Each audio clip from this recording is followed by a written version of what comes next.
Hey guys, and welcome to episode number 4 of Zildjian Chats. In today's episode, I'll be chatting to Sam Bassal from the group Ocean Grove. Now, Sammy also plays for Running Touch, and more recently, he's filled in for the Amity Affliction. Now, in this episode, we discuss his playing with all of those acts and how it varies. We also break down his role with Ocean Grove, not only being the drummer, but being the predominant songwriter, producer, engineer. He does it all.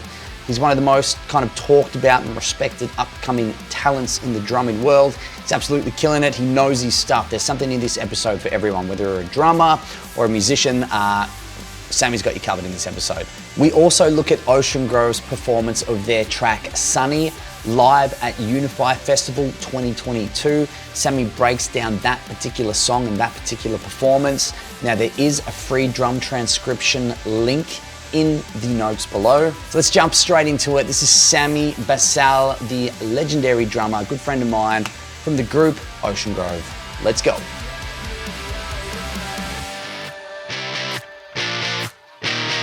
How have you been, brother? So, mate, keep in mind, I've given everyone an epic intro about who the legend is that is on the line, that is you, my friend. So, brother, let's discuss how you're going. So, let's start with the gig on the weekend, man. Tell us about that. So you're out with Running Touch? Yeah, so I was in Adelaide this weekend, out with Running Touch. So when I'm available to play with Running Touch, that's usually a really fun gig for me. Usually the schedules line up pretty well between OG and Running Touch, so it helps that I do get to play quite a few. So, but first one in a while, since, I want to say before COVID entered the world. Actually, that's a lie. 2020. I want to say 2020 or so. All right. Who actually knows? I don't even know. Nice. So that's more like it's like poppy housey almost type vibes, right? Yeah, definitely.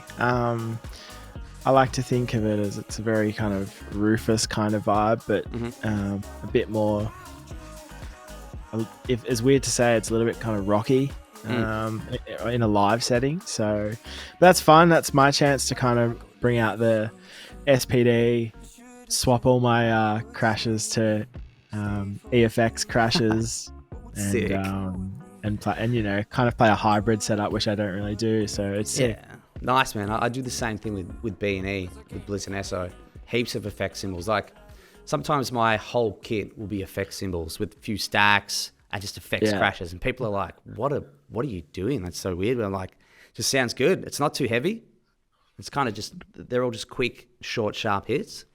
It's sick. I like that. The quick, because especially in that sort of context where it's not necessarily big, hectic rock drumming, I think the EFX crashes, no matter the size, they just work to kind of blend in. They blend into what you're doing rather than just, hey, here's an obnoxious cymbal, but, over the top.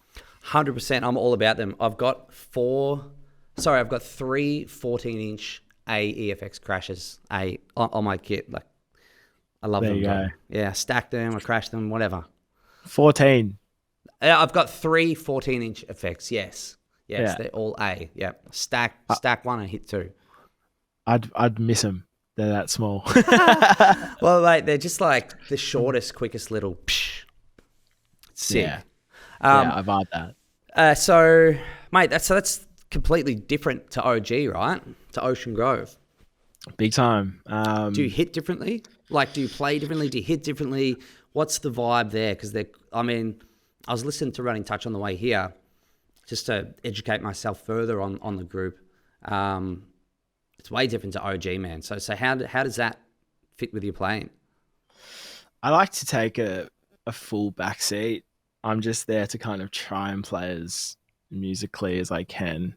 In that sort of genre, there's not a whole heap going on besides keeping a 4 to the floor kick and making sure your hat and snare time is real tight. But just like, it's a different approach where I'm just focusing on keeping that solid foundation the whole time. Whereas in OG, it's about hitting hard and, keeping a super high energy the whole time. So it's a nice change up, I think. Man, I totally agree. I think that playing in two groups that are different genres is nice. Like, I feel like sometimes if you're playing in one a lot, you crave the other one, and Yeah. and vice versa. You kind of always want what you're not doing a little bit sometimes. Yeah, I back that. Yeah. Especially if both are kind of active as well. Mm. I was this tour that I have just started with Running Touch is kind of hand in hand. I'm also out on the road with Ocean Grove at the same time. So even going home for a split day and repacking my cymbals to a different, it's kind of like you got to switch into the different vibes. But it's sick. I like it. Yeah, man, 100%. And the OG tour right now: Carnival, Cog, Pliny. Who else is on there? Is there one There's more? a couple young kids in a band called Rallica and Yomi Ship. So it's like a Mm-hmm. pretty big bill. Mm. Good vibes, big venues. Like it's awesome. Huge vibes, huge venues, huge bands, huge drummers. Yeah. Yeah. I was saying this to someone else the other day. Like Mm. this tour is a drummers tour. Mm. I feel like, especially for Australian heavyweights of drummers. I mean, you got Juddy in Carnival and Lucius in Cog, which I have to admit I hadn't really heard too much of Cog before. Mm-hmm. I am on the younger side. You are, my friend. I've seen them many times back in the day, back in my heyday. Yeah, so I'm on the younger side, so I had to be kind of clued in and on a few of the vibes on this tour. And then Chris from Pliny is absolutely incredible. Sort of one of those drummers where you kind of have to go and watch it live to really actually lock into the fact that this guy is a freak. I've listened to it on record, but no, this guy's ridiculous. Epic. Yeah, so I'm not as familiar with him as I am with Troy Wright. Troy Wright Yeah, had that gig, I think, for a long time, and filled yeah, in just recently too. So I'm, yeah. yeah, I feel like they kind of swap in and out depending on who's available sometimes. just swap freaks Troy, in. Ring up this Troy, freak, ring up that freak. mate. I feel like to play in that act, you have to be a bit of a freak because Yeah, musically they're all freaks and very talented people. yeah. So I make a joke to them quite often that it's we're fortunately playing just after them, but unfortunately I hate it because it just makes me look like a shit musician to play straight after those guys. So It's a different vibe and it's a different thing, as I know you're aware. yeah, it is. You're a very humble man. But man, what an epic tour! I've been following that online, and it's nicely spaced out too. Like I feel like it's just one shot weekend basically, Pretty much. one big one. We had I think it's been like every Saturday for the last 3 weeks, and Mm-hmm. then we've got 2 weeks off, and I think we're in Perth for the last one in 2 weeks' time. So That'll be big yeah, in Carnival. yeah, and it's had a really beautiful venue too. I was looking it up. I think it might be something like Red Hill Auditorium or something. Kind of reminds me of Red Rocks Yeah, over in the States. So yeah, that'll be a vibe. mate. I've seen that venue. I've seen Amity played there one New Year's or around New Year's once, and I looked it up, and it was it was like an Australian Red Rocks. It's pretty sick. Yeah. So I'm keen to not only just see it, but I'm also excited to sit down and just take in a full carnival set. I think Mm. from that vibe and just watch Steve go at it and end the tour nice and quiet and Did head you, home. like, as a younger buck? You're probably 10 years younger than me. Were you aware of like Steve Judd and Carnival when you were like? Were you aware that like Steve Judd was the man or is the man, especially for that No, kind of generation? He was the guy when I was yeah, growing up. no, I definitely didn't.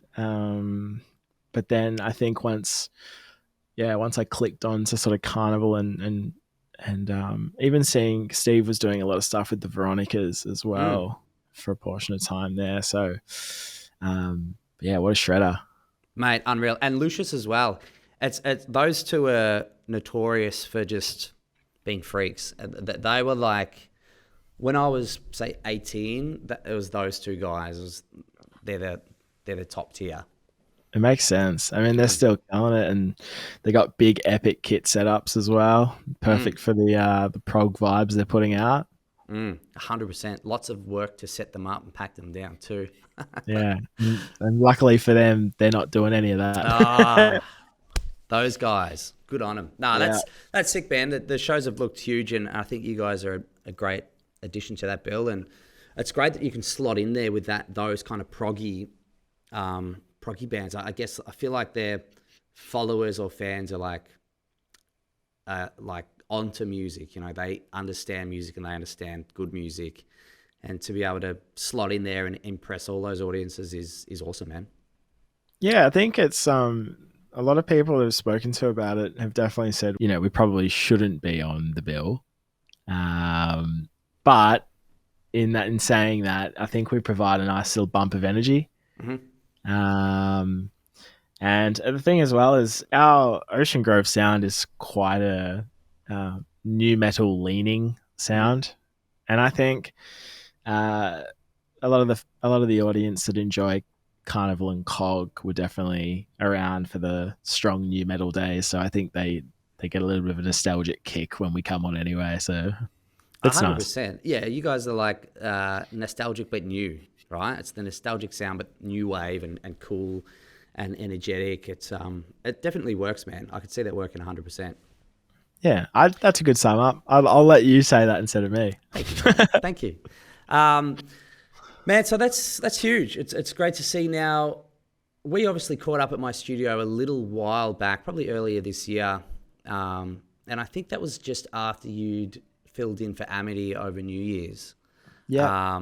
Which, bro, I have a photo of. So I'll pull up photos and videos on here so we can provoke cool chats. It's good fun, man. I believe this is the right photo. Now, more to that, we actually got our good friend Shane Wacker, who was drum teching for you. Shane Wacker from the legendary Body Jar. Not only in legendary Body Jar, legendary drum tech, drum lord, drum nerd. He was drum teching for you. Brilliant drum tech. Pretty good on the cameras. Yeah. Yeah, he's not the best with technology, old Wacker. Yeah. Great at drums, great drum tech. Cameras, pretty good. Pretty good. But anyway, Wack's a legend. He is, man. He's one of the goats. He actually, years ago when I first moved to Melbourne with my very first band, we did this recording session with this guy called Cal Tonyuma, he did like 28 Days and he did Body Jar. He was the producer engineer for Axe from the early 2000s, a lot of big bands. Yeah. And we worked with him, and he called in Shane Wacker to be like the drum guru to pull drum sounds for me in the studio. And that was like one of my first interactions with a drummer from a well-known band was Wacker.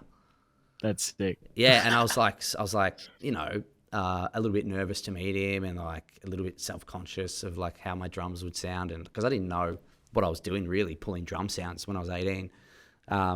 Anyway, he's the GOAT. But anyway, love Wacker. He's a legend. Now, here's a photo, I believe, from that night. Correct me if I'm wrong.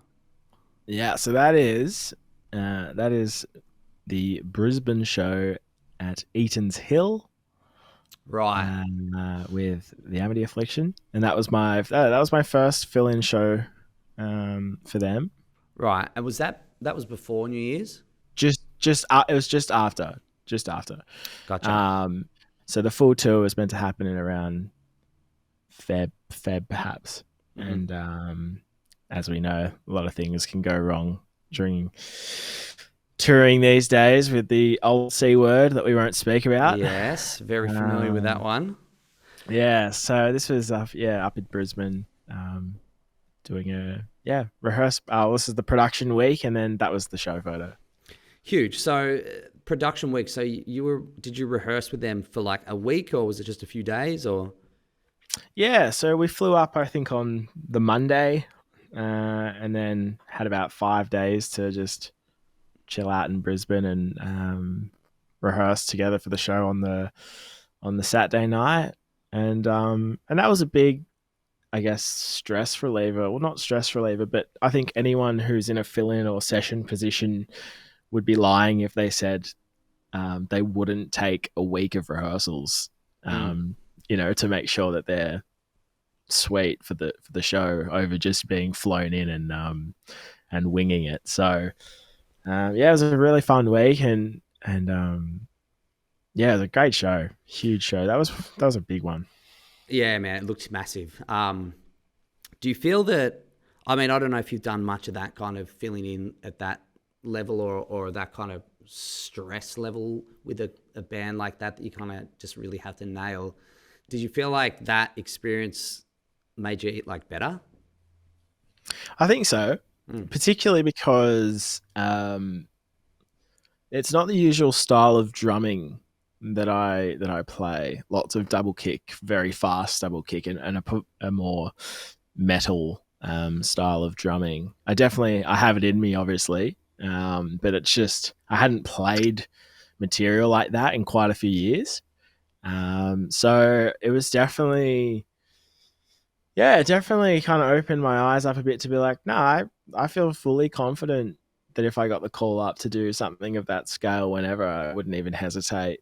No matter who it is, it's like, yeah, it's a good reminder I can still play this stuff. And it was fun. It was really fun, man. Hell yeah, man. That's a good boy. Good answer.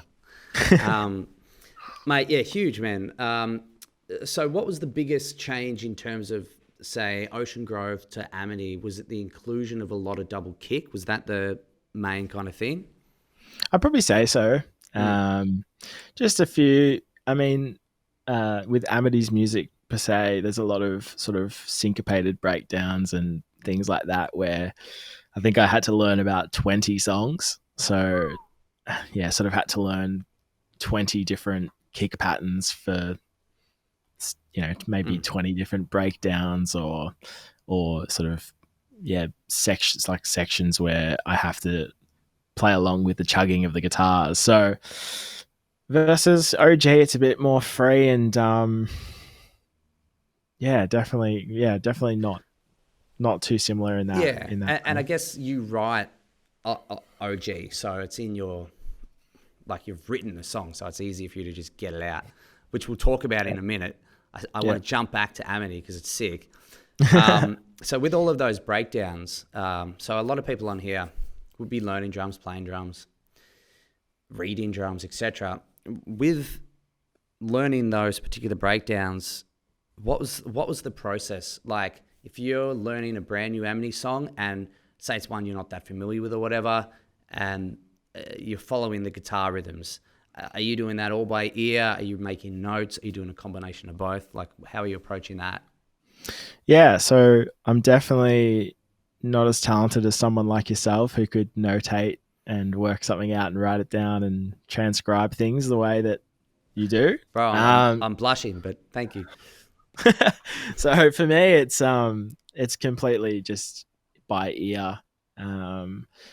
So I like to listen to the song a lot and then find little cues. Little cues are always a big hand in finding out or remembering sections. So if I can listen to a song and find something like a vocal phrase or a guitar riff that lets me know when the next section comes in, that's always a handy way to be like, okay, like structurally I can get that down pretty fast. And then it's just repetition, I think. Listening to the song over and over and tapping. I mean, I didn't have a drum kit set up for most of the time I was learning the Amity stuff. So I sat on a practice pad. I had a practice pad on a snare stand, and then I just had my kick pedals hitting the front of my couch, and I just set up a stool. So I would kick into the couch and hit the pad and, no joke, air drum the cymbals. And sick. That's all I could do. But it allowed me to get what I needed to, so that when I did get to a kit, the muscle memory is kind of there, and the rest was from that, Mate, that's epic. It's I actually spoke to Dan Searle from Architects a few years ago at Unify, interviewed him for Zildjian as well, and he said the same thing. He learnt drums like that. I think he grew up in an apartment, or he had an extended period of time in an apartment where he practiced like that. And it's good for people to know that you can do that and you can progress without having a kit. You got to get on a kit. Obviously, you know how to hit drums, so that's the main thing. But if you don't have one, you can still practice and get ahead like that. Like, who would have thought that you'd be able to practice for a gig of that size, of that pressure, on a bloody couch with a practice pad? Like, it's pretty cool, man. Yeah, I mean, I guess it's the same principle that I guess people will tell you to apply with a lot of things, but no matter what gear you have or no matter what situation you're in, just do your best to find a way to get the job done, So whether that's, learning a material and you don't have a kit, or you're learning drums and you don't have the best sounding gear, it's like, it's all right, just find a way. You'll find a way to get it done, and that's all that matters. Yeah, I agree. And I feel like the people who really want to do it, the people who really want to get good, the people who want to get gigs, playing bands, they get there because they just keep going and they'll do the work no matter what. Whether you're on as you said, an old beat up kit, or you don't have enough cash to get like nice cymbals like Zildjians yet, or whatever, or a nice kit, just keep grinding away. Keep grinding away.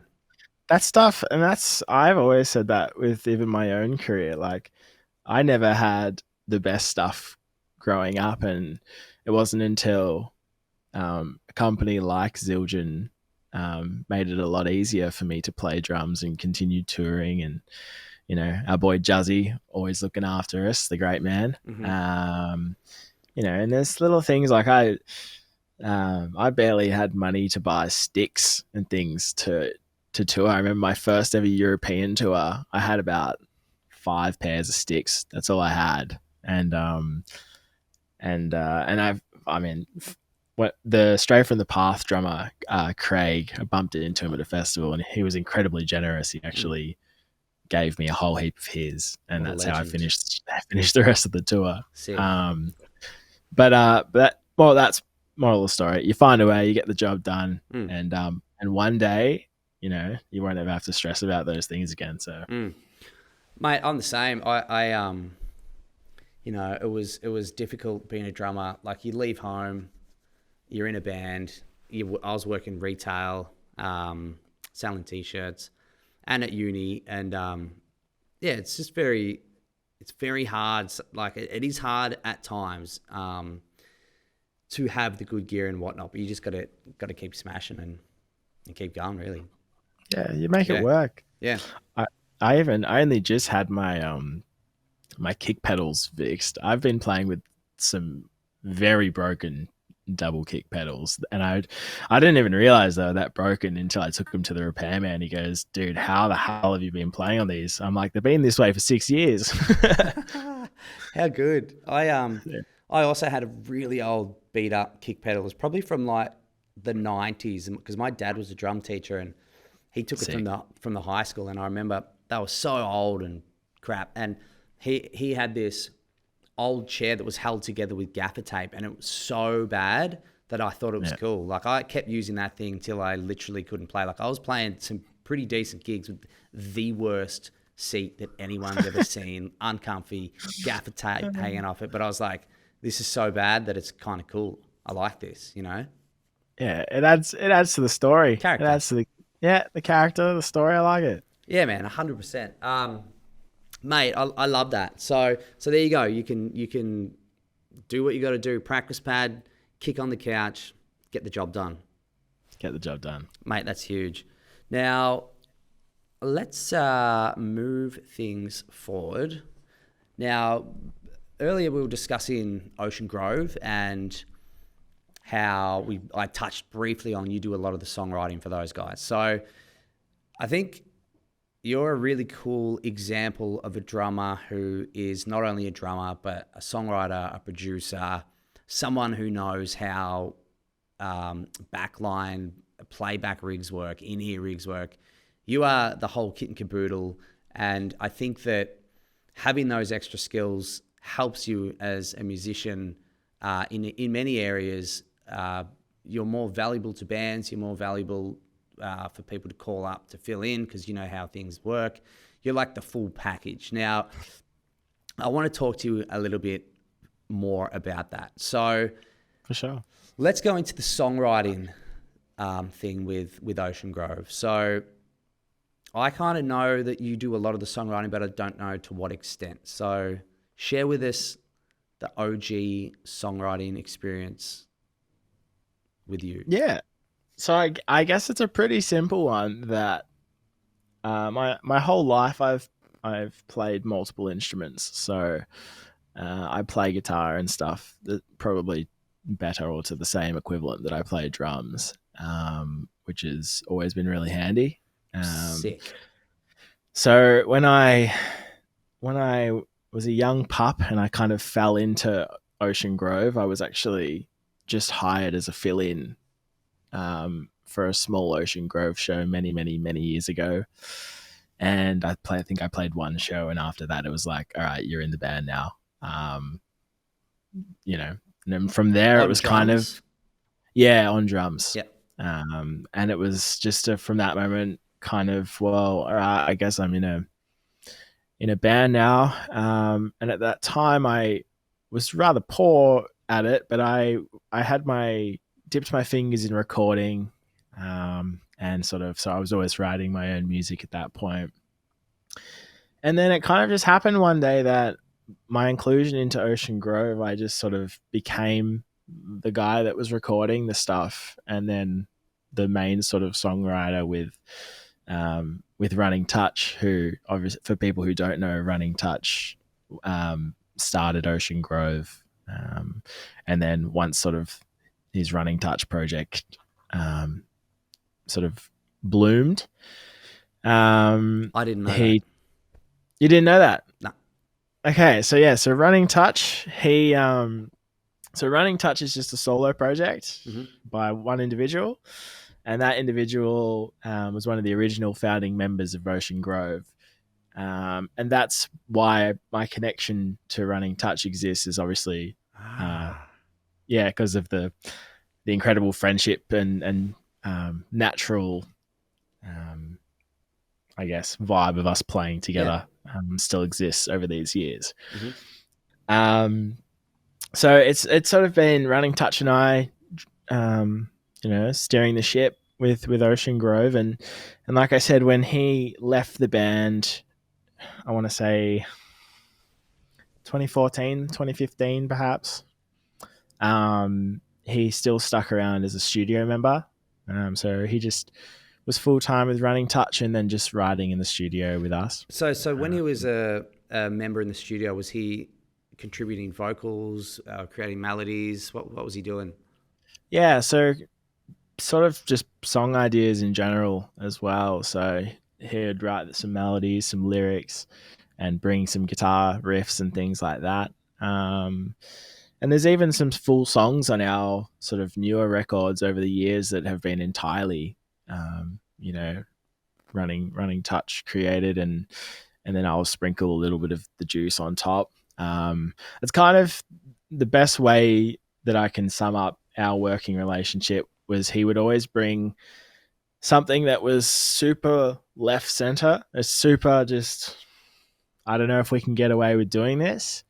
And then I guess I was a bit more of the basic OG sound that I knew how to turn it into an Ocean Grove song and kind of make that work to fit our sound. The boys in the band call me the master controller because I guess anything musically is really up to me because, for the last, since 2015, I've produced, mixed, and mastered anything that's come out under the Ocean Grove handle.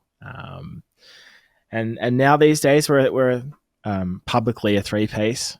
And so I think a lot of people were really shocked that we don't have a public guitar player in the lineup, but it never mattered because I've always written the guitars and played them on the records, so the sound hasn't changed due to any sort of member changes or lineup changes and things like that. So it's a tight ship.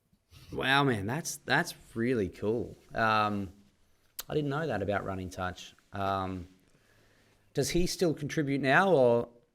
Yeah, for sure. Yeah. So I think the last two records, we got a few bits and pieces, but that Mhm. was only due to him being incredibly busy, creating his own debut album, which is out now, Mhm. and just being so busy on the road. So, yeah, in earlier days, it was a little bit more involved, Mhm. and just the last few records have just got bits and pieces. Nice. Let's quickly throw it back to Running Touch and your involvement with Running Touch. Now, obviously, you are also the playback wizard, which we'll get into shortly.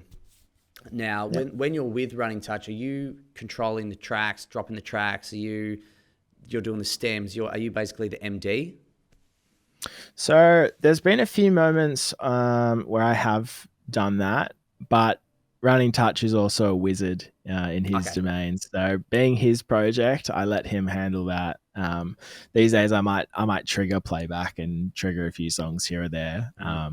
But for his project, I let him Nice. I run the guess ship. I guess that's probably good for you too, because there's less stress, less work. You can just kind of somewhat roll in and smash the shows and not have to worry too much about that stuff. Exactly. Plus, I've got my hands too full doing that stuff with Ocean Grove. Like, Yeah. I like that I can rock up, play drums, and Yeah. not worry about the 5 million things I do on Ocean Grove show day. Mate, that's sick. Now, let's dive into that. Before I was mentioning that you are the one shot guru, very valuable to any band that works with you. Now, the reason I talk about this so much is because you guys actually practice next door to DK Drums Academy every now and then. And I've come in and checked out your rig and you've run me through it. And, it's extremely impressive. And Caleb from Unify, to back me up, has actually said that you're like the most talented bloke, one of the most talented blokes he's ever met. Hence, he manages Amity, hence why you kind of get the call up for things like that.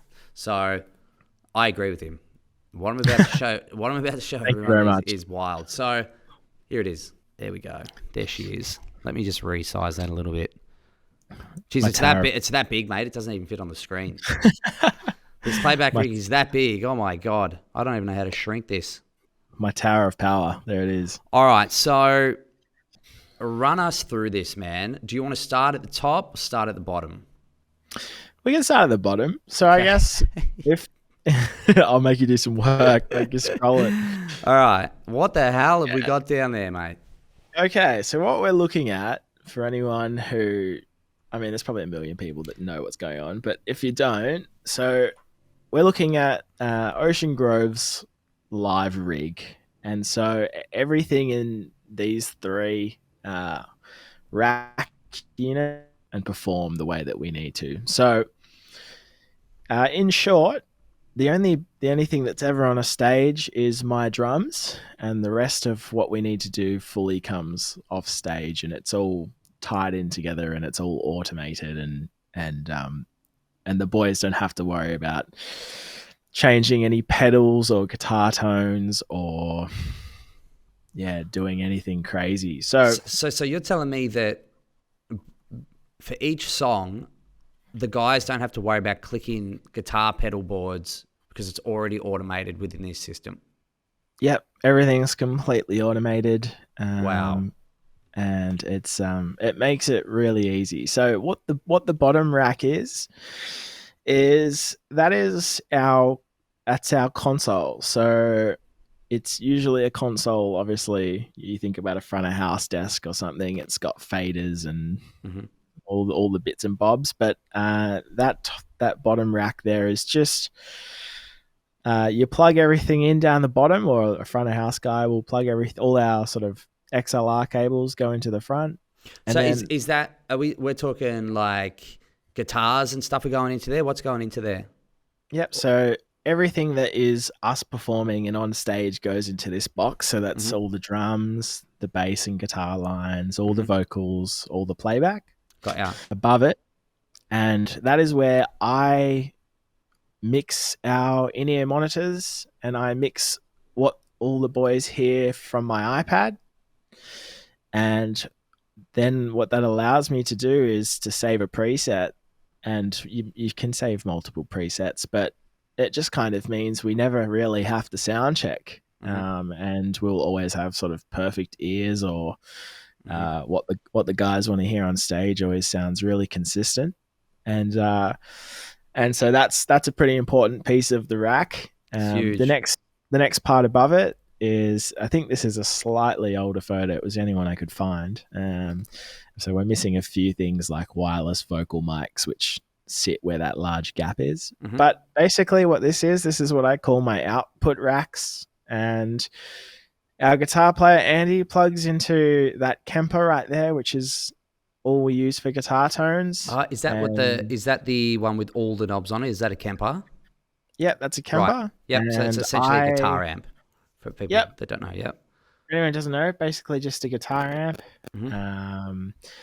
And what I have done is it's a profiling unit. So in short, it just allows you to kind of, through crazy bits and bobs I don't understand, it allows you to mimic exact guitar tones sort of from wherever you feed it to them. So I, being the person who mixes all of our records, I take the exact guitar tones that are used on the records and I profile them through this Kemper device. And so that live we can have the exact guitar tones that are on the records, which help us, sound as close to the CD as possible. And then that little device, just the bottom of this rack, is kind of the mastermind where that controls all of our MIDI information and playback, which for anyone who doesn't know what MIDI is, it's just a sort of computer protocol that allows you to do things like tell a Kemper to change sound every 20 seconds without anyone touching it. So is that silver thing, is that like an interface or completely not? Yeah, so the bottom right little silver box, it's an interface called a Play Audio 12. And basically it's almost an interface in reverse. So most interfaces are, I guess, made to take a lot of inputs, and this sort of device is built specifically for playback to have a lot of outputs. So how many outputs does it have? So I believe it's got 10 outputs, but I believe you can configure the headphone jack to sort of to give you an extra 2. So I think you can run 12 separate really big pop acts who need to split up all of their backing tracks and vocals and time code and click for all the big productions and things. You kind of need that many outputs. So that's what we run. And then that little box next to it, like I said, is for all our MIDI. So I use MIDI to, on my laptop, pre-program anytime a guitar and bass sound needs to change.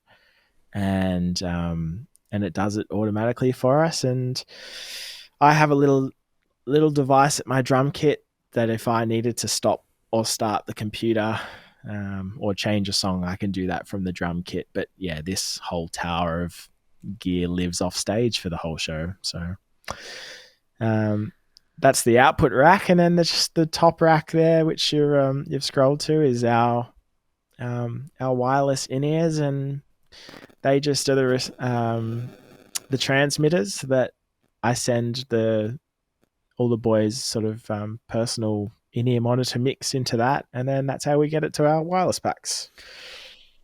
Wow, mate, that is more complex than I even thought it was. I thought you had a playback system and then maybe a switcher. I thought you had maybe that going on, and then I thought you had in-ears going on to the boys, which you do, which is a huge setup. I didn't realize you were automatically changing guitar tones and stuff. I didn't even know that was a thing. That's pretty wild, mate. We won't talk about this for too much longer because you've gone through it thoroughly already. My bad. But no. I wanted that, man, because that's wild. A lot of people that I work, like a lot of drummers that I talk to and stuff are fascinated in that aspect of things. And so am I, because everyone there's so many different versions of playback systems. There's so many different ways to do it. Every band is unique in how they do it and what they need. There's no kind of clear answer as to what's the best or what's the most efficient to whatever band. But what you've built there is wild, man. Like that's a if you can offer that to an act, that's like a foldback guy's job. It's a playback guy. Some bands have a playback person. Yeah. Um, And that's yeah. the main reason for it. Mm. Ocean Grove has always been a band that I'd say we've been quite frugal and tried to make the most of what money we've had in our entire career. And, we never really had, even as a band, gear like this until a few years ago. When I put this current rig together. So, what that photo is saying is, like you said, I mix our ears, what all the guys hear from my iPad wirelessly, so that we don't bring a monitor guy or girl. We don't bring a playback tech because I do the laptops, and what I also do is I pre-program our entire shows. So if we have a 40-minute or 1 hour set, in Ableton, I program the songs and the set list that I want to play, all with interludes, and I press the start button once at the start of the show, and it runs through for the whole show, perfectly curated to how I want it, and I still have control of that. Like I said, I have a little thing at my drum kit that if I wanted to, I could stop and start and play a song here or there, but it takes away a playback person's job. And then most importantly that is all that the band needs to play our best show possible in 3 Pelican cases. Yeah, you don't need amps. You don't need boxes for bass amps. You don't need the fridges. You don't need any of that stuff. And you don't have to sound check. You can get up at a festival and your ears are the same every time. It's essentially it probably cost a bit to set up, but you'd save that easily on one tour just in wages and flights and a comm for crew. 100%, and more importantly, it's easy.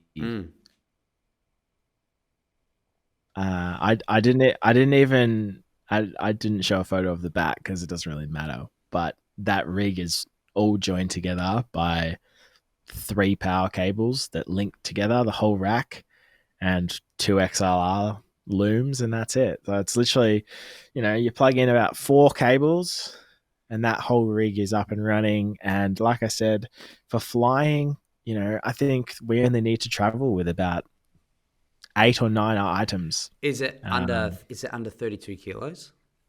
Yeah, so every item's under 32, and so does that rig break down into? Okay.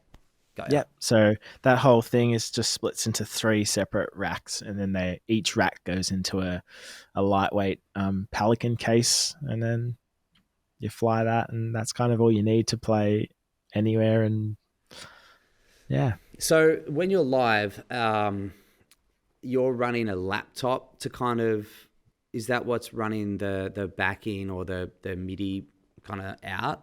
So yep. Okay, cool. So I run 2 laptops. So the good thing about this rig as well is it's what they call redundant. So if one laptop fails, it automatically goes to the next laptop and the show is all good. That's incredible. That's a feature that we didn't speak about earlier. Now, how on earth did you figure out how to do this? I think when I was a teenager and growing up, I should have had way more fun going to parties and living my life as a teenager. But unfortunately, I didn't. But maybe it's slowly paying off that I'm quite knowledgeable about a lot of tech related. Is this like you sitting on YouTube for 5 hours on a Saturday night, just burrowing down and just figuring it out yourself? Yeah, and then I've had help along the way by just you would know this, but when you tour with acts, you see what rigs they run, you see how other acts do things, and you can I'm a bit of a people person. I like to talk, so if I'm on a tour, I'm talking to the techs and just being mates anyway. So it's like, okay, how does this work? How do you run this? Okay, cool. Running touch. It had a few playback techs and MDs over the time that also implemented things that I learned and picked up from that. So I think that's an important thing in itself for anyone listening that maybe is just starting out, is be a sponge, like soak up as much information as you can from anyone that will give it to you, because you never know when you might be able to use it, or it might come in handy, with all 100%. stuff in the future. And I feel like these days, the more skills you have, obviously, the better. And I feel like drumming is just kind of one pretty small piece of the puzzle, really. For everything that you're doing, drumming's like 25% maybe, I think so. Considering you're doing all of that, you built that, you know how that works. You're literally doing multiple jobs, making you extremely valuable to anyone that you work with, and extremely valuable and a massive asset for your band, further than just being a sick drummer, which you are. Thank you. It's epic, man. Jesus, I gotta lift my game, mate. Gee whiz. Oh, it's just handy, because I think these days, especially at the moment with the way that the industry is, touring is it's coming back, and a lot of people are busy. Maybe techs that you usually work with are unavailable because they're out with someone else, and all the bands are touring at the same time. So if you can be knowledgeable about something and offer a service as well as just playing drums, or just playing guitar as a session muso or something, then you're more likely to be picked up for a job if you can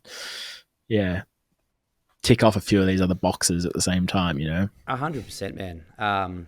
And good techs and good engineers and whatnot are all quite expensive too, really. So you run a little tour, you do 5 shows, 10 shows, you've just saved the band a ton of money, which is good, man. Yeah. Crazy setup, brother. I love it. Crazy. I'm a setup. nerd, mate. I'm a big fucking nerd. It's sensational. I love it. Hey, I got a couple of cool photos here. I just want to quickly pull up. Yeah. I remember you were telling me you played with this guy. Ah, yes. Yeah, how sick's that? John Otto, Limp Bizkit. How crazy. Mate, so when was that? Was that a little while ago? Yeah, so that was in about, I think it was 2018, we were fortunate enough to do an arena tour with Limp Bizkit and Of Mice and Men from the States. And when I tell you that was a bucket list tour, that was, doesn't really get... Did you grow up listening to the Bizkit? Yeah, and I think it's important to preface my drumming style and kind of musical taste is entirely, 99, 2000s new metal. Sick. That's what I kind of grew up on by complete chance. Like my mum went to a Christian bookstore one day and purchased a POD CD. What? Because she thought it looked cool. Right, okay. And she thought I would like it. And that kick-started everything. Wow. Mate, POD, Woov, one of the greats. One of the greats. They're, I'd have to say, really, POD would be one of my favorite all-time bands. Particularly two albums that came out, I think 2003 and 2006. But it kind of shaped everything, and it's just by complete chance that my mum bought this CD because she thought it looked cool and that I would like it as a young pup. It's ridiculous to think about. How old are we talking? How old are you? Like 10? Yeah, let's have a think about that. So, I mean, if that album came out in 2006, I would have literally been 10 in 2006. I was listening to them not long ago, like quite a lot. They had the really big album. I think it was Satellite. Satellite was a track as well. Yeah. Youth of the Nation, that drum part is iconic. Like, it's just so fat. And the drums sound real as well, which I was listening to it going, man, I kind of miss that a little bit, Yeah. like it's the sound of the kit he was playing. It sounds huge and it's real. I definitely resonate with that being on the other side, because being Mm, primarily a mixing and mastering guy, I definitely understand the modern requirements of, mm, mixing and mastering these days. And mm-hmm, unfortunately, in the genre of kind of hard rock and metal that mm. a lot of the clients I work with, that's kind of what the audience in the world is conditioned to. I don't If you're even, not doing that, it doesn't sound fat.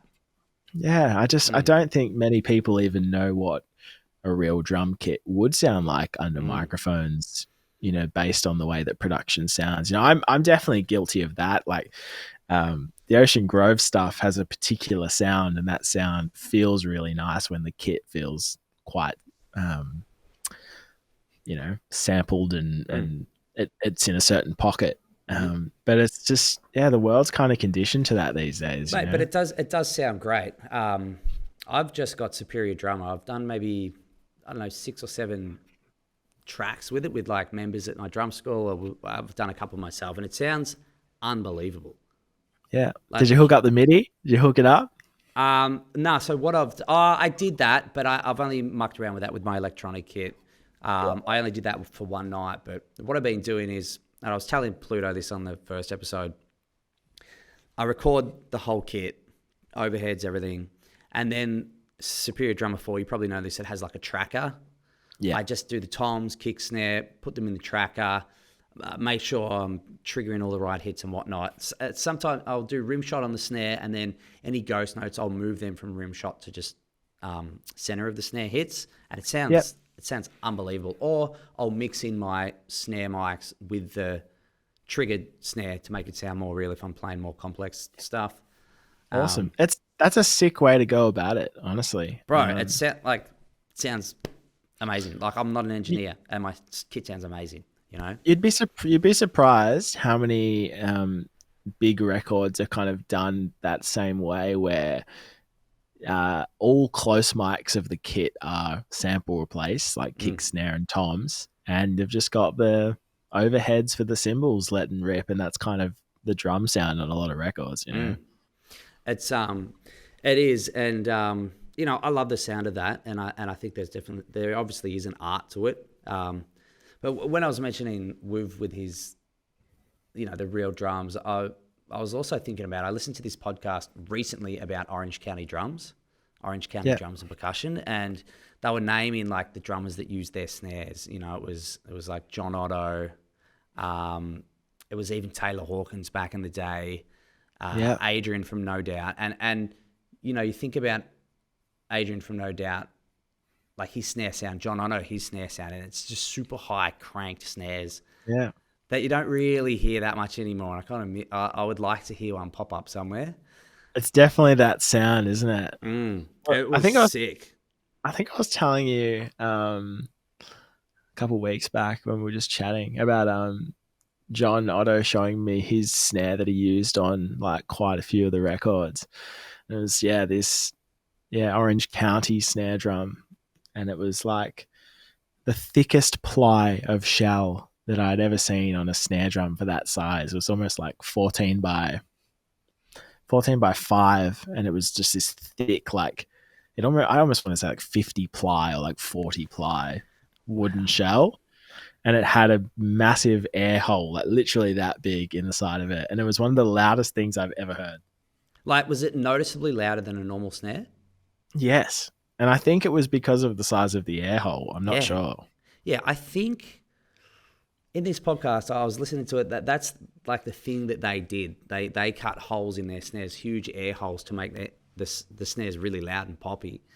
Yeah, Um, it was mate, crazy. It yeah, looked cool.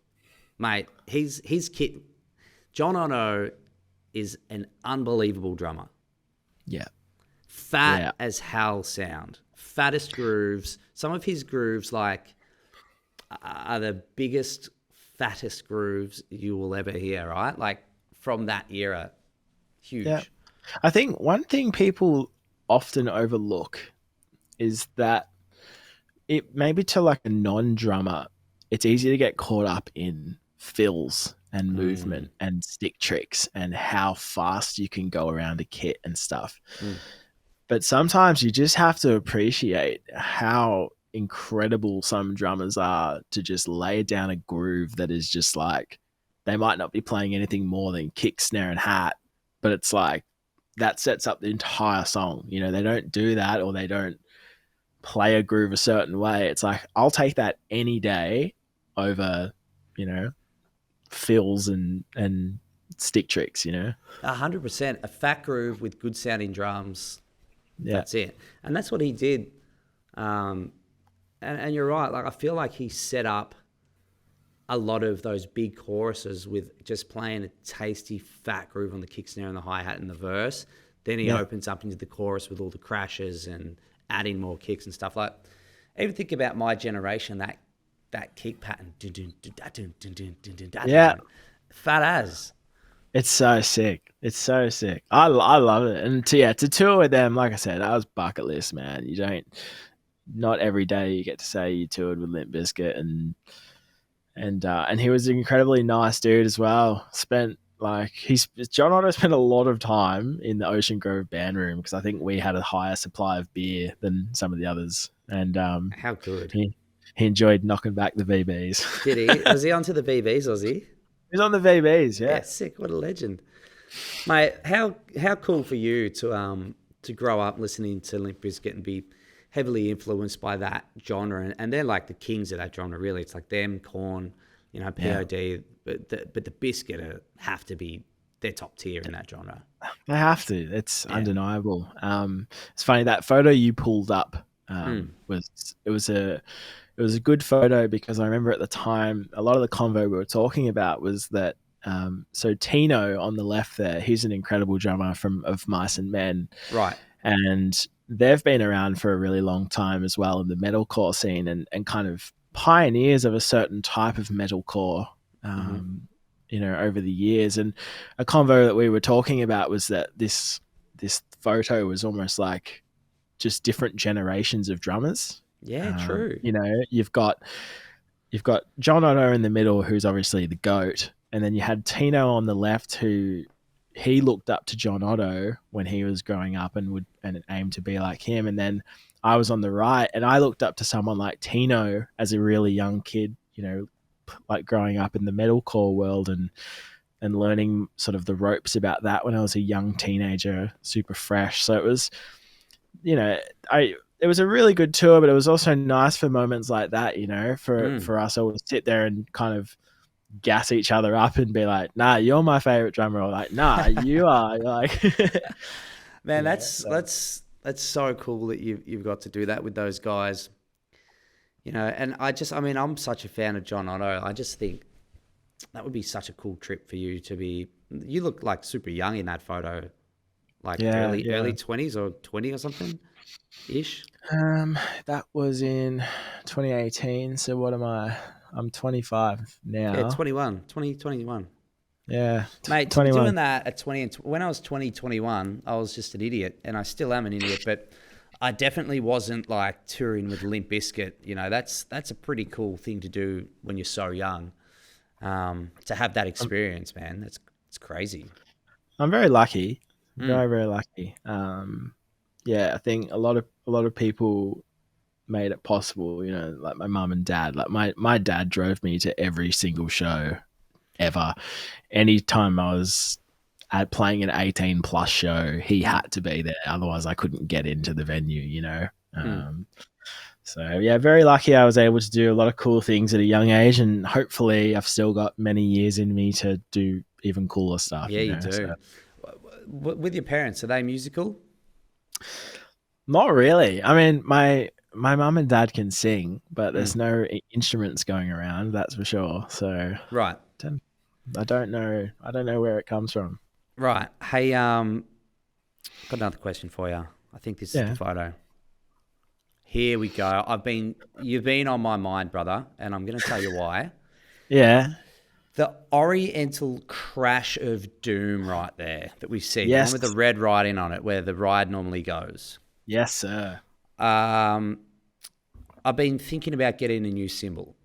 and I've been thinking about getting that cymbal. Now, the reason why, I saw Eminem do a live performance, and he had, I don't know who the drummer was, but it was someone absolutely shredding, and the drummer was hitting that cymbal every now and then, and my ears perked up. I was like, what is that?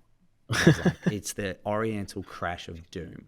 So tell us about the Oriental Crash of Doom, why you use it, I've never seen anyone use it as like a ride kind of thing like that, like in that ride position.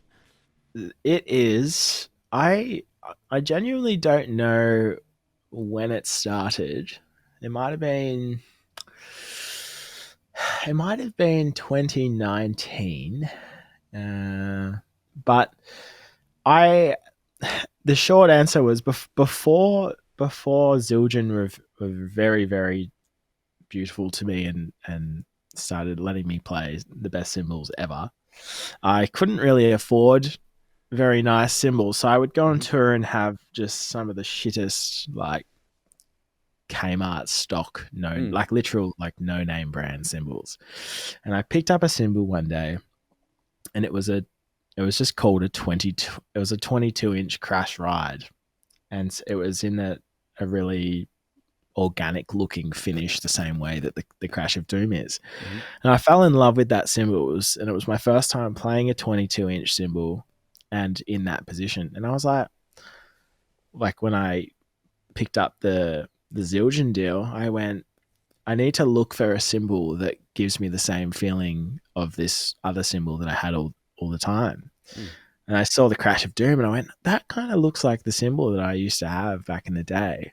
And I tried it, and it never left. And my favorite part about it is, so when in Ocean Grove's music, it's pretty prominent in most, as you would know, most heavy styles and kind of punk styles to use a ride as a crash, as you know, and really use that as your sort of main crash in big sections and choruses and all that stuff. But the one thing I got sick of over the years was doing that and feeling like I could hear how thick the cymbal was. So you hit a ride, and you can kind of still tell that a ride being thicker than a crash, it's got a little certain something that you know it's a ride.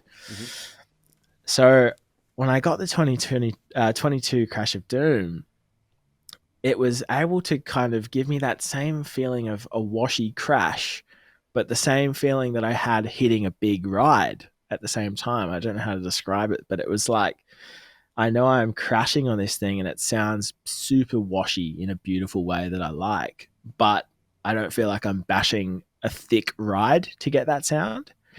And on top of that, the ride bell on the Crash of Doom is really articulate.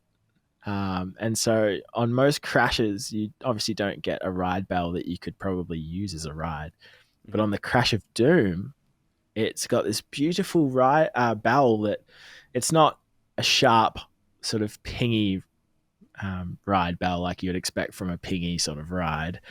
But it's something that it's like, I genuinely say that the 22 Crash of Doom is the most versatile cymbal that I have, because I use it in Running Touch, and I use it in Ocean Grove, and I used it for Amity and all this other stuff, where it's like having a beautiful big crash, but you can still ride on it. It's not too pingy and harsh for electronic stuff where you need it to be a little bit more mellow and not hear such stick definition like you're using a ride. And if you bash it, it's just going to open up and it looks sick because the cymbal's bent in like 15 different ways, you know? Okay, that's a good breakdown of what that is, because I wasn't sure if it was like kind of like because it's the Oriental kind of brand of Zildjian. I wasn't sure if it was like a almost China-y, crashy. I wasn't really sure what it was. It's definitely it's dark. Yep. It's kind of dark, and it's you know, to get it to open up, you do have to kind of smack it. But they're just buttery. I don't know how to explain it. They're just do it. I'm gonna get a 20 for a left-hand crash, I reckon. So you'll have two? I'll have two. I'm going to get the 20 Crash of Doom on the left and continue using the 22 on the right. I think you should get the 20. I reckon you'll really like the 20. Yeah, because my crash is a small, man.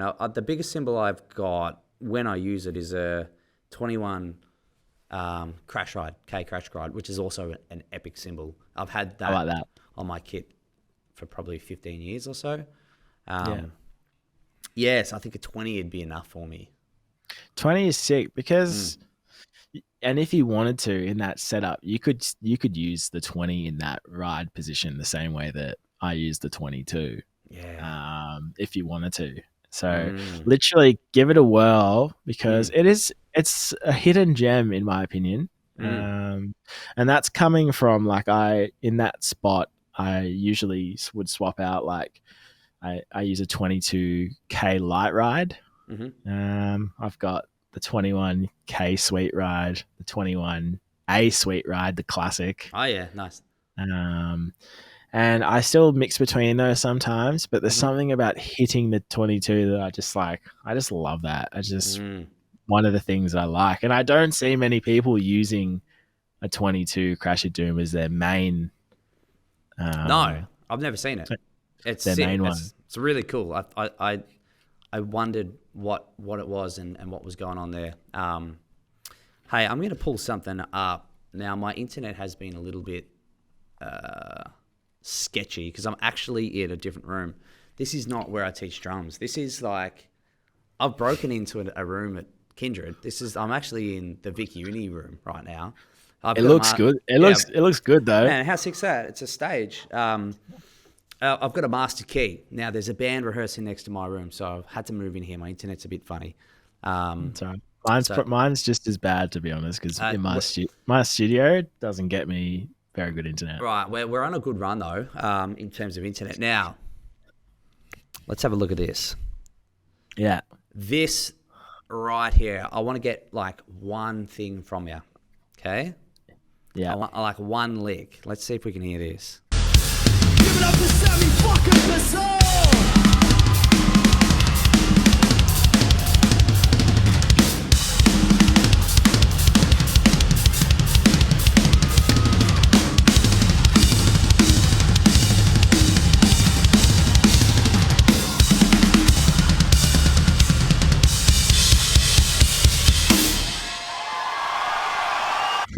Holy smokes, bro. It's a fun section. That one. Two things. First question, your drums sound unbelievable. Is that coming through front of house mix? So that is the stems that I got. Like right. I mixed that at home, but there's no samples. So that's just the actual that sounds kit. So fat. Yeah, that is my personal Pearl Reference Pure that I own. So that's my kit, which is awesome. Sounds incredible, man. 13, 16, 22, and then 14x8 snare. Huge. And with that, I mean, are you doing a few it's kind of hard to tell because it's so fast, but are you doing a few patterns? Is there one that pops out in your mind? That's just this, or it's this pattern. Like, are you hearing something there that I'm not hearing? I think so. A common factor that affects, or I guess a big factor that affects the way I play drums, which not many people know, is that I'm completely left-handed. So everything I do, including with my feet, is left limb led. What? You didn't know? I thought I told you that. So when you're doing like fills and licks and stuff, are you starting with your left hand? Yeah. Wow. Yeah. So I really should be on a left-handed kit, but the origin story is I've never had a drum lesson in my life because I went to one drum lesson as a baby and I started playing open-handed and the guy was like, "This is wrong. You got to switch it." And I was like, "I don't like it. Like, I don't want to play drums that way." And then I left and never went back. No. And so from literally age 7 or 8, I played open-handed the whole time, and then all my sort of fills lead with my left hand and that sort of stuff. Oh my god, man, that is so sick. Wow. I have a few kids like that I teach that I'm like, go open-handed, it's cool. Alan Rubin, 9 Inch Nails, Angels and Airwaves, left hand looks sick. It actually looks sick playing like that. It's cool as. He's one of my favorite. I would have to say my favorite drummer. Yeah, I can see similarities in you guys because of that. 100%. Like I've definitely jacked a few things from him. I love the style because he's one of the more popular open-handed drummers, which is why it's like awesome for someone like me to see that growing up. That it's like, oh, here's another dude that does it this way. Yeah, it's 100% doable. Man, that is really wild to me. So say if you're doing like let's say you're doing 4 hands, ba ba ba ba, 2 kicks, ba ba ba ba, do do da da da, like that old classic fill. Yep. Are you going left, right, and then your feet are going left, right? Yeah. Bro, that is bonkers. I mean that, but the beauty of that is that you will naturally kind of have a different sound, because like I was watching that clip going, I'm not really quite sure what you're doing. It's because you're doing it bloody backwards, mate. It might be, and that's why I didn't do it in that particular clip. But as drummers, we all have our certain go-to fills that we know that we just use all the time, or we apply just to give it, our sound. But I do a lot of sort of crossover, gospel linear sort of stuff, and the only reason for that, I think, that I can do it is because of how left-hand heavy I am. So because I'm so confident in the left hand, when it comes to doing linear fills and crossing the arm, I don't know. There's definitely an advantage to it. I can't put my finger on why.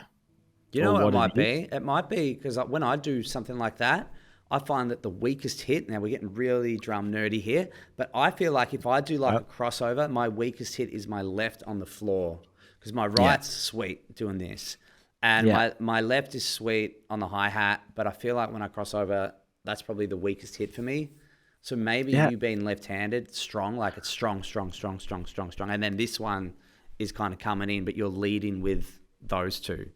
That's why my left hand is my strongest hand. So when I do those sorts of fills, and because I go to use my left hand so much, when I do a lot of linear stuff and I incorporate hi-hats, because I play open, I still use, like, I don't know how to explain it. In that clip that we just watched, something that I can definitely pick up is I do a bit of a linear thing where I go between the snare rack and the hi-hat. Oh, yeah. And the only reason that I'm able to do that fast is because I'm still in open hand formation that whole time. If that makes sense. So because my hand is already in the open formation, I'm hitting a lot of the hats with my left hand while still doing the tom chops in between. With your right hand. With my right hand, if that makes sense. So it's purely I don't know, because I've got no idea about what the proper way to play drums is, or any form of technique. I can't give you an answer. Well, bro, there's no proper way, and what you're doing is unbelievable, and I think that in many ways doing something different is cooler than doing it the standard way, because you sound different. Like, it makes you do different things. Like, you have a bit of a unique kind of twist to your playing, which 95% of people don't have, because everyone is kind of doing the same thing. Man, that's really cool. I like my friend Frank Zumo from Sum 41. He's the same, but I don't think he plays cross like that, like standard. But I've noticed, and it was only when I watched him, that he'll hit a lot of crashes with his left coming out. You know, you watch someone, normally they'll hit a crash with their right on the one, but he's doing a lot of crashes with his left. That's because he's starting his fill on the left. Yeah. Which is, but it's unique. It's kind of like he catches it sometimes with his left hand. I'm like, what's he doing there? And then I was like, he's left-handed. It's kind of I don't know who it was that said it to me once, but someone likened it to, there's a common, I mean, this is so like whack to even say. It doesn't really relate to drums. But someone was referring once that if you're left-handed and you play tennis, you apparently open yourself up to being a much better player if you're left-handed. Someone was saying that, I don't know, a pro once did a full breakdown analysis of it, and by playing left-handed in tennis, you're allowed to, I don't know, the ways you can hit the ball and maneuver the court work better in your advantage or something. I'll tell you why. I used to play tennis every day as a junior till I was 16 years old, and I quit to play drums. Yeah. The reason it helps you is because we're getting off drums here, but generally with tennis, everyone's stronger on their forehand side, right? Yeah. So a right-hander serving to a right-hander, generally the ball is going to go to their right-hand side because it's swinging that way, right? Each time. So to get it to someone's backhand, you actually kind of almost have to go backwards. It's a smaller gap to get to someone's backhand. Whereas if you're left-handed, you're naturally serving to their backhand. So you've got way more court to hit their backhand. That's what it is.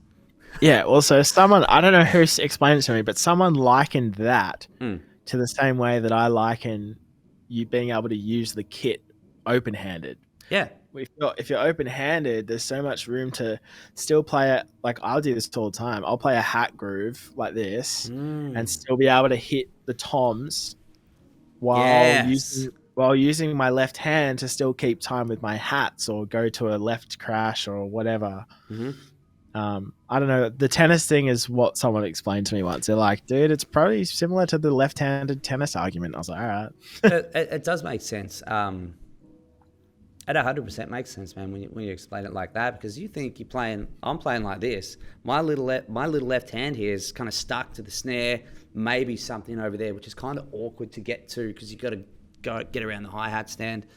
But you've got the whole kit, man. And you got the whole kit. You can come up with cool patterns and unique things. So when, like, other drummers are listening, I just hear things and go, that's weird. Yeah. But good weird. It's definitely weird. It's definitely weird. The left hand and the left foot one in particular. Yeah, like you said, if I play left, right, kick, then it's going to be my left foot kick first on the slave. When you were playing Amity stuff, like, I've just dropped out, but I'm still here. I just changed my card, my battery, sorry. Oh, good. Give me 2 seconds. I've got another one here. One I prepared earlier. No, you're good. We won't go too much longer. Mate, I've got all night. I don't care. All right. I should be back. That's the issue with us. We can talk shit for fucking too long. Mate, it's great. All right, I'm back. So when you were learning all the Amity stuff, you're leading with your left foot when you're doing all the double kick. Was there ever a time where you were like, oh, this is really tricky because their drummer was leading with the right? Like, was that ever a thing? 100%. Yeah, right. There was one song in particular. I think it was more of a speed thing as well, but they have a song called Death's Hand or Death's Hands. Oh, yeah. I don't know necessarily what the one is, but I put it into a metronome app to just try and tap it out and see what the speed was. And it's 155 BPM, and they're pretty much playing just a left-right pattern. I don't know if I think it would be 16ths would be the correct way to say it. Yeah, where pretty much it's just going. Yeah. It's something fast, just going. Anyway, my feet from not playing fast metal in a very long time was already struggling with just nailing the that kick pattern at that speed. Right. But on top of that, there's what the hands are doing, and the hands are sort of playing like I don't know the correct terminology for it, but it's kind of doing it's not doing something straight. It's kind of going like da da da da da, if that makes sense. So like you'll play. If I can kind of like mime it with my hands, going like on the china and the snare, it's going like da da da ba. Yeah. And it would hit the cymbal before the snare. Yep. Now that was doing that while the double kicks are going. So it's going. Yeah. Because of my left foot staff and my certain hands being strong enough, I really had to find a different way to do it. And the only way I could do it was I actually had to just swap my hands. This happened in 2 songs that have similar fast kick sections. I had to just play the left crash and the snare and do it the other way around because I couldn't use my right hand to lead those crashes. Yep. So I had to go like and hit that offbeat on the hat instead of using my right hand. Which would just be the way I would play it if I was on a left-handed kit. Yeah. Yeah, exactly. And it's good. It sucked. Yeah, but I mean that's cool for. I think a lot of people when they're learning songs or when they're learning songs for a band or a new band or whatever, they get caught up on playing things exactly how they are in the recordings or whatever, and it's like you got to make it your own sometimes. Even just I can't even do that with my own songs. Like I don't reckon I've played one of my own Ocean Grove songs the same way live ever. I reckon it's changed every single time I play it. Same. I've never played a song the same ever. Yeah. I'll get like 80-85% the same, like just the main core beats or whatever. Fills and stuff just come out, just do whatever. Yeah. It's a bit of flavor. It is, we're not robots. I like that, you know. You gotta play off vibe. So you gotta put feel in there, you gotta put vibe in there, and you gotta not be thinking the whole time about everything you're doing. You gotta just play. Yeah. And that's the one mistake I see young drummers do, especially in like a metal or hard rock industry that I'm a part of, is you can physically see their faces trying and thinking so much about what they're playing. You know, you can really see that, like, all right, China, double kick, snare part. It's like if you kind of sat back and relaxed a little bit and allowed yourself to just play it, I don't think you would, you know what I mean? It's like yeah, and there's a lot of I find a lot of bands will write with MIDI, like, you know, the guitarist might write. The guitarist doesn't know really anything about drums as such, but they'll hear something cool from some sample pack and it's just off its head. It's like some of the drum parts that students have come to me with are just ridiculous. I'm like, that's just like, no one's playing that ever. Like there's that many hits. It's that crazy. Like dumb it down. Like get rid of all that crap. Make it a little less busy. Yeah. Yeah. Simple. 100%. At least. That's a real thing. I've had that, especially working on the recording side where guitarists will bring in MIDI drums and it's like, you do know a drummer can't play this. Yeah. Like you've got 5 limbs being used at once. It's like, it's physically not possible to do that. Yeah. Yeah. So. Yeah, that's definitely a thing. But, well, mate, I've got Sonny from Unified fully transcribed, all done, but we've been going at this for an hour and 23 minutes. Now, I'm going to put it on the screen.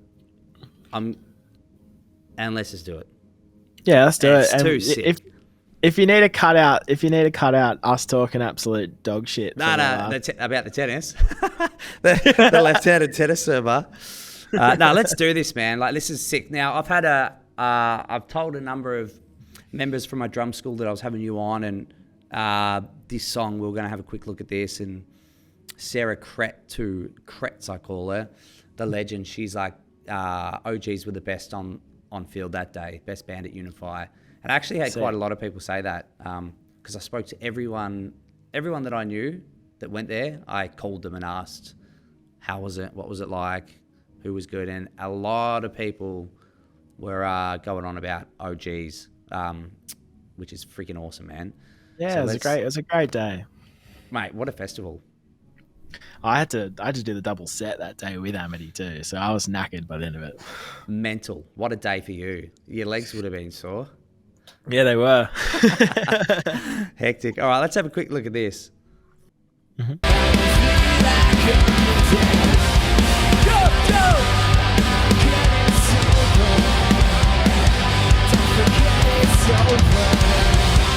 It's that feel right there, bro. You're playing through the one. That's why you got those 4 toms across there. I do that a lot, I find, and I'm big on accenting. Where I try and not necessarily hit the one every time, because I feel like in a situation like a song like this, if I'm playing the straight one the whole time, like it's a bit boring. Because that's just such a tasty little lick there. You're playing through the one and you're catching an accent on one, and which is when the guitar's hitting, I'm guessing. Yeah, I think so. So tasty, man. Did you meet, are you thinking about, I'm going to do that, or are you just doing that? Nah, I'm just doing it, man. Good stuff. That's boss, bro. Let's keep rolling. I love it. Just, hey, you've written the song. You probably wrote the guitar part. Yeah. You know exactly where that guitar's coming back in. I do. Again, that fill there, tasty as, bro. Again, another ripper. Is that just coming out pretty much? Yeah, I mean, that one, I do like that one there, because it's definitely, it's a sweet little tasty feel that also, I like the fact that I always hit the snare and the cymbal on the one when it goes back to the verse, because it helps with the 4 on the floor the whole time. Nice. Because if I just hit the crash on the one with the kick, it felt a little bit basic, but doing it on the snare was kind of like, I don't know, helped ease the section in structurally. Yeah, it's almost like that the bar before it ties over all the way up to the one. Pretty much, which almost might subconsciously, maybe that happened like the same way I was kind of playing through the one on the previous fill that we were talking about. Just those little bits are super tasty, man. Let's keep rolling. Thank you, sir. My TV calls me out. How good's your lighting guy? Shout out Joshy Heron. Mate, he's ripping.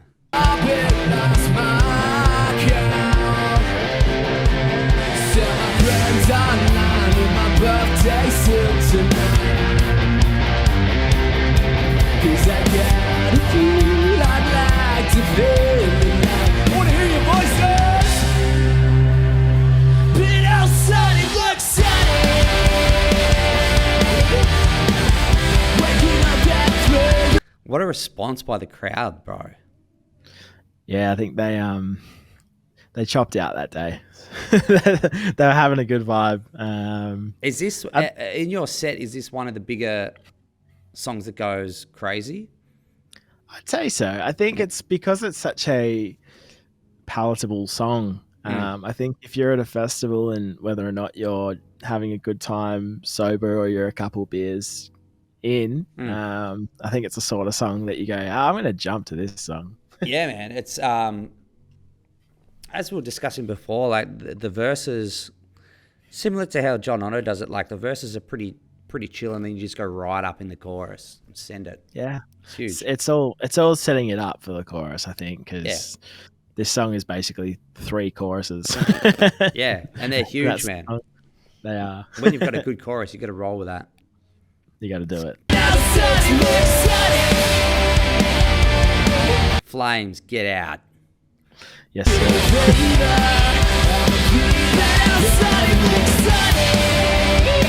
All of those fills, led with the left hand, led with the left foot.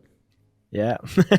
Mental. So when you're doing fills like that, even if you're just doing them as single kicks, I'm not sure whether you're doing them as singles or doubles, are you smashing them on your left foot or your right? It definitely changes. So I would say these days, if I'm single footing something, which I'm quite lazy, so to be honest, I probably double foot a few things that should be just played with one foot. I do as well, but I think that it's tight, so who cares? Do it tight. It works. But I definitely flip. Like even some verses, I might play the verses cross arms like normal. I definitely switch in and out between open handed and everything else. Sick. Let's keep rolling.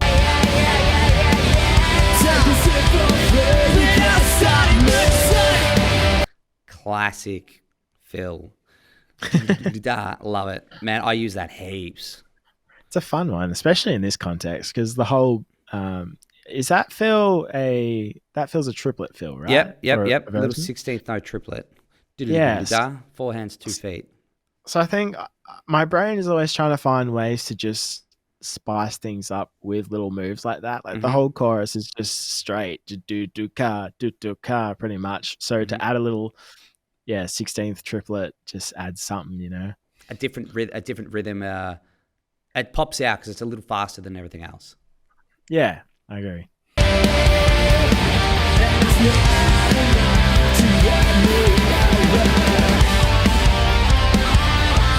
Surprisingly hard to play that snare roll, Phil. Yeah, you got to be tight because it can go south. Surprisingly difficult to do that. I feel the longer you do that at a hard velocity, it's actually quite difficult.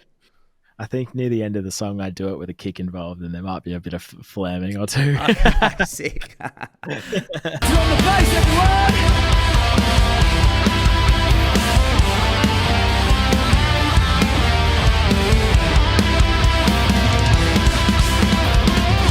There's that triplet again.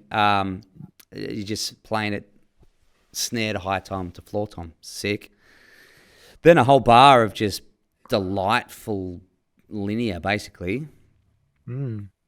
It's so interesting to watch a transcription being played across for something you've done. Something I've done because, like I said, I don't really know how to read this stuff, but as I'm watching it over something that I'm playing, does it make sense? Kinda. It fully makes sense. Yeah, man. It's and that's the thing. Like a lot of people don't really read or whatever, and you don't necessarily need to, but it is kind of like a handy tool. But drums is kind of, I feel like it's way easier to read drums than piano or guitars or something where, I agree. like there's so many chords and notes and stuff you can hit all at once with, say, piano or guitar, and that reading that would be an absolute nightmare. But yeah, man, like it's a good way to kind of see what's going on within that bar and just pick up on little things. It's almost like you're an expert drum teacher or something. Well, expert's debatable. Drum teacher, yes.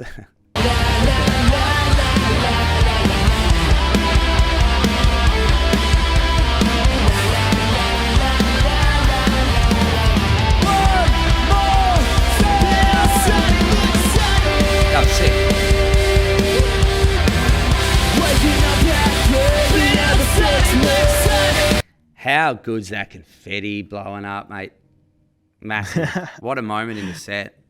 I think that the very last hit, there's a confetti, CO2 and pyro flame burst that goes off, and on stage I was thinking to myself, hang on, is that meant to happen because the confetti's just gone up and we're setting it alight? Like, is it going to catch on fire?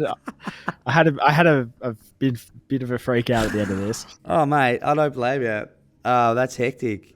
I'm just looking at this, and I won't talk for too much longer because we're going to wrap it up. But it's all right. Was there ever a time with your drumming, because there was for me, and I know there is for everybody generally, but when you're playing something like that, right, you're playing, there's friggin' CO2 going off, there's confetti going off, there's flames shooting. Are you having to ever think, don't get too distracted, just like keep rocking? Yeah. Do you ever have those moments?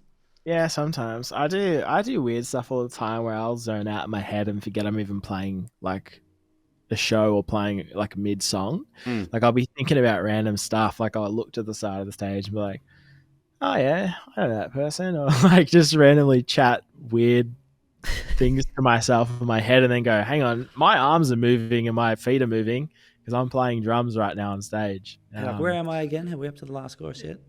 Honestly, yeah, pull yourself back in, mate. Yeah, that happens to me. I'll often think about if someone's there, like that I know a mate of mine, I'm like, I wonder where they're standing. I wonder if they're having fun.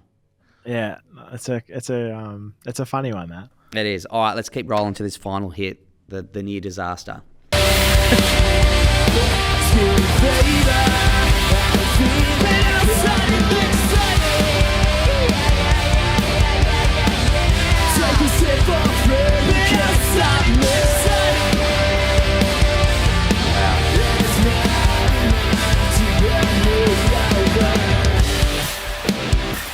Huge.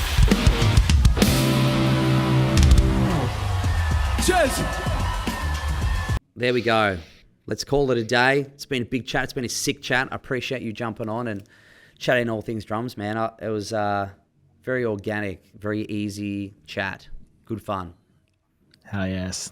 Appreciate you, DK. There you have it. That was an epic chat with my boy Sammy Bassal from Ocean Grove. As you can tell, he knows his stuff, and it was a real honor to be able to sit down and chat to the legend that is Sam Bassal. Now, coming up on episode number 5, we have one of the most inspirational and important drumming figures in the current drumming space as of today, and that is Grip, aka Andrew from The Ghost Inside. Now, Andrew's story is one of the most inspiring and truly incredible stories, not only within drumming over the last couple of decades, but within the entire music industry. The Ghost Inside have obviously gone through some really difficult times with their bus crash, and to watch how Andy's pushed forward and is playing gigantic shows after having his leg amputated is insane. Like, he is the epitome of someone that everyone needs to listen to and learn something off. So to have the actual opportunity to sit down with Andrew and discuss everything and have him being so open and tell us about everything from learning how to play drums with his new device as his leg to kick the kick drum, to just how it is to now actually play shows again with the Ghost Inside after not being sure whether they'd ever be able to do it again. It's truly an epic episode, and one of the best chats I've ever had. I mean, yeah, what a guy, what a legend. It was a real honor to be able to actually spend some time with him and have a chat to him about his story, and I'm so happy that I get to share that with you guys.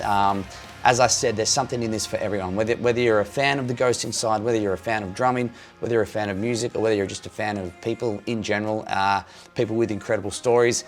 This is something for you. So episode 5 is an absolute ripper.